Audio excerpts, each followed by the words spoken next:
దేవుడు నీకు తోడుగా ఉంటాడు. దేవుని పక్షంగా ఉంటాడు, నీకు సహాయం చేస్తాడు. నీవు సమస్య వైపు చూడకు. నీ యుద్ధములో నీకు ఏర్పడినటువంటి పరిస్థితిని బట్టి నీవు భయపడద్దు. దేవుడు నీకు తోడుగా ఉండబోతున్నాడు.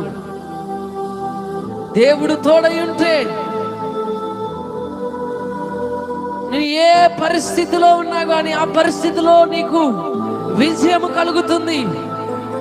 సమస్యలుండొచ్చు, శోధనలుండొచ్చు, అప్పులుండొచ్చు, బాధలుండొచ్చు, దుఃఖములుండొచ్చు, అవమానాలుండొచ్చు, నువ్వు కృంగిపోయి నలిగిపోయి నీవు ఉండొచ్చు. దేవుడు నీతో ఉంటే వాటన్నిటి విషయంలో జయము నీకు కలుగుతుంది. దేవుడు నీకు తోడుగా ఉండటానికి సిద్ధముగా